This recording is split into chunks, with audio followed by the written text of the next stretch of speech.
It's a cold November morning in 2013. A small aircraft lifts off from a private airstrip near Las Vegas, Nevada. On board is a civilian pilot and his passenger, a man with a camera pointed downward. They're not tourists. They're not thrill seekers. They're attempting something that has gotten people arrested, threatened, and in some cases, disappeared from public record entirely. They're trying to photograph Area 51. As they approach the restricted airspace, two F-16 fighter jets emerge from nowhere, flanking them on both sides. A crackling voice comes through the radio. You are in violation of restricted airspace. Divert immediately, or you will be forced down. The pilot banks hard, turning away from the desert below. But in those few seconds, the camera captures something. Vast rectangular structures, unmarked hangars stretching across the salt flats, and roads leading to facilities that officially don't exist. This is Area 51. And for decades, the question has remained, what's really down there? The official name is Groom Lake. It appears on no public maps. The US government refused to acknowledge its existence until 2013, when a Freedom of Information Act request finally forced the CIA to admit, yes, there is a facility there. But what they do there remains one of the most closely guarded secrets in American history. The mythology is almost too familiar. Alien spacecraft, reverse-engineered technology, extraterrestrial bodies preserved in underground laboratories. But the truth, the actual documented truth, is somehow even stranger. Let's start with what we know for certain. In 1955, the CIA needed a place to test the U-2 spy plane, an aircraft so advanced it could fly at 70,000 feet, higher than any Soviet radar could detect. They needed somewhere remote, somewhere impossible to observe, somewhere that could disappear from public consciousness entirely. Groom Lake, a dry lakebed in the Nevada desert surrounded by mountains, was perfect. It was already part of the Nevada test site where nuclear weapons were detonated. The area was so contaminated, so restricted, that nobody would ask questions. The U-2 program was a success. But Groom Lake didn't close when the program ended. It expanded. By the 1960s, something called Project Oxcart was underway. This was the development of the A-12 reconnaissance aircraft, the predecessor to the famous SR-71 Blackbird. Titanium airframes, Mach 3 speeds, stealth features that made it nearly invisible to radar. Test flights happened at night. Workers were bussed in on unmarked planes, blindfolded during takeoff and landing. They signed NDAs that threatened them with decades in federal prison if they spoke. One former worker, T.D. Barnes, broke his silence in 2007 after the CIA partially declassified the Oxcart program. He described what it was like inside. You didn't ask questions. You didn't talk about what you saw. You did your job and you left. He described hangars large enough to fit multiple commercial airliners, underground facilities connected by tunnels, security so intense that armed guards patrolled with shoot-to-kill orders. Barnes confirmed something else. They tested captured Soviet aircraft there. MiG fighters obtained through defectors or covert operations were flown at Groom Lake to understand their capabilities. American pilots needed to know how to fight them. This wasn't speculation. This was documented in declassified Air Force reports from the 1980s. But that was decades ago. The question is, what's happening there now? Satellite imagery gives us clues. Commercial satellites from companies like Planet Labs and Maxar pass over Area 51 regularly.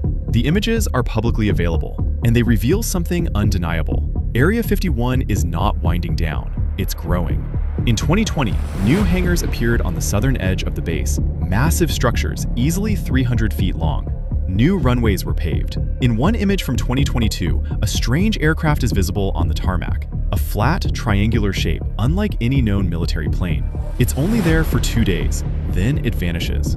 Aviation analysts have a term for these: fast movers. Aircraft that appear briefly in satellite images and then disappear, suggesting they're being tested and immediately moved to secure hangars. The problem is, we don't know what they are. We can guess: next-generation stealth bombers, hypersonic test vehicles, maybe drone technologies that won't be publicly acknowledged for another decade. But we don't know. And here's the frustrating part: we may never know. Because the classification system ensures that programs tested at Area 51 remain secret for 30, 40, sometimes 50 years after they're operational. But there are leaks. There are always leaks. In 1989, a man named Bob Lazar appeared on a Las Vegas news station and made an extraordinary claim. He worked at a facility called S4, south of Groom Lake, where the US government was reverse engineering alien spacecraft. He described 9 flying saucers stored in disguised hangars built into the mountainside. He claimed he worked on the propulsion systems, which operated on something called Element 115, a stable, super heavy element that didn't officially exist at the time. The response was immediate and vicious. The government denied Lazar ever worked there. His employment records at Los Alamos National Laboratory mysteriously disappeared. His college degrees couldn't be verified. He was painted as a fraud, a conspiracy theorist, a man desperate for attention. But here's what's strange. Lazar described the layout of Groom Lake with eerie accuracy, including security protocols that weren't public knowledge in 1989. And Element 115? It was synthesized by scientists in 2003, 14 years after Lazar described it. It's now on the periodic table as moscovium. Does that prove Lazar was telling the truth? No, but it proves he knew something. Whether that something was alien technology or a deliberate disinformation campaign designed to distract from actual classified projects, we still don't know. Let's talk about what the disinformation theory suggests, because this is where it gets truly unsettling. Some researchers believe the UFO mythology around Area 51 isn't accidental. It's cultivated. During the Cold War, if a civilian spotted a strange aircraft over Nevada, what would be more convenient? Letting them think they saw a classified spy plane, or letting them think they saw a flying saucer? One answer leads to questions about military programs. The other leads to mockery and dismissal. Former CIA pilot Kenneth Collins admitted in a 2014 interview that U-2 flights were often mistaken for UFOs. The aircraft flew so high and reflected sunlight in strange ways. The Air Force knew this. They didn't correct the public's assumptions. Why would they? The question becomes, is Area 51 a facility for testing advanced aircraft, or is it a facility for testing advanced aircraft and managing public perception of what those aircraft are? There's one more thing, and it's recent. In 2021, the US government released a report on unidentified aerial phenomena, UAPs, the new term for UFOs. It confirmed that military pilots have encountered objects moving in ways that defy known physics. Right-angle turns at hypersonic speeds, no visible propulsion, resistance to G-forces that would destroy any human pilot. The report stated clearly, we don't know what they are. Some of those encounters happen near restricted military airspace, near places like Area 51. So here's the uncomfortable question. If these objects aren't ours, whose are they? And if they are ours, why is the Pentagon pretending they don't know what they are? Area 51 remains active. Its budget remains classified. The people who work there remain silent. And the aircraft they test, whether they're ours, whether they're reverse engineered, whether they represent technology decades ahead of anything publicly known, remain hidden in hangars under the Nevada sun. We know what Area 51 was. A testing ground for the most advanced aircraft of the Cold War.